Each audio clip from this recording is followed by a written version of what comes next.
Hi everyone, আশা করি সবাই খুব ভালো আছো। আমিও খুব ভালো আছি। আজকে চলে আসলাম নতুন একটি টপিক নিয়ে আলোচনা করতে, এবং সেটি হলো নর্সেটের প্রচন্ড ইম্পর্টেন্ট একটি টপিক, সেটা হলো অ্যাসিড বেস ব্যালেন্স।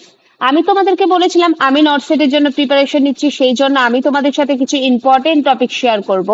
তাতে যদি কোনো কারেকশন থাকে সেটা অবশ্যই তোমরা আমাকে বলবে, এবং আমিও তোমাদেরকে কিছু শেখাবো আর তোমরাও আমাকে কিছু শেখাবে। তো আজকে চলে আসি অ্যাসিড বেস ব্যালেন্স নিয়ে। যারা নট সেট দিচ্ছ তারা সবাই জানো acid base knowledge related question প্রত্যেকটা বছর নট সেটে একটা করে আসে। তো আজকে সেটা তোমাদেরকে আমি বলবো।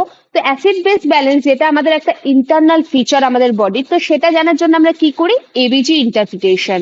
এবিজির ফুল ফর্ম আশা করি সবাই জানো, তাও আমি বলে দিচ্ছি, আর্টেরিয়াল ব্লাড গ্যাস ইন্টারপ্রিটেশন। যেটা আশা করি সবাই খুব ভালোভাবে জানো যে what is ABG and how the ABG is collected.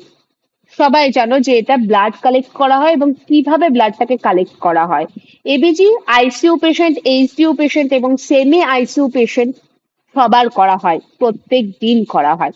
তো আজকে আমরা জানবো যে এবিজি ইন্টারপ্রিটেশন আমরা কি কি দেখি। আমরা সবাই জানি পিএইচ লেভেল দেখি, পিসিও2 লেভেল দেখি, এইচসিও3 লেভেল দেখি, পিও2 লেভেল দেখি, আর ও2 স্যাচুরেশন দেখি। তো পিএইচ আমি সবার নর্মাল ভ্যালু একবার বলে দিচ্ছি। পিএইচ এর নর্মাল ভ্যালু হলো 7.35 থেকে 7.45। পিসিও2 এর হলো 35 থেকে 45 mmHg। পিও2 হলো 75 থেকে 100 mmHg। HCO3 হলো 22 থেকে 26 m equivalent per litre. O2 saturation হলো মোর দ্যান 95%। তো এখানে যে ডিসঅর্ডার গুলো প্রত্যেক বছর নর্সেটে আসে সেটা হলো, এখানে আমরা ডিসঅর্ডার বললে মেনলি চারটে ডিসঅর্ডার বুঝবো। একটা হলো metabolic acidosis, metabolic alkalosis, respiratory acidosis এবং রেসপিরেটরি অ্যালকিলোসিস।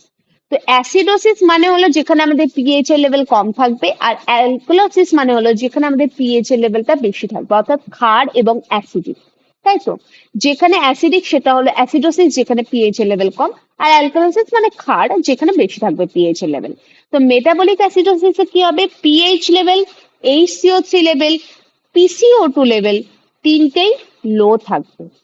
কিন্তু মেটাবলিক অ্যালকালোসিসে এই তিনটেই হাই থাকবে, অর্থাৎ পিএইচ লেভেল, পিসিও2 লেভেল, এইচসিও3 লেভেল তিনটেই হাই থাকবে। এরপর আমরা কোথায় আসছি? Respiratory acidosis. সেখানে কি হবে?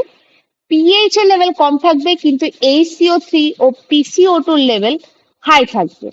আর রেসপিরেটরি অ্যাসিডোসিসে কি হবে? পিএইচ এর লেভেল হাই থাকবে কিন্তু HCO3 আর পিসিও2 এর লেভেল কম থাকবে। তো আশা করি সবাই খুব ভালো বুঝতে পেরেছো। এরকম আরো ভিডিও পেতে আমাকে অবশ্যই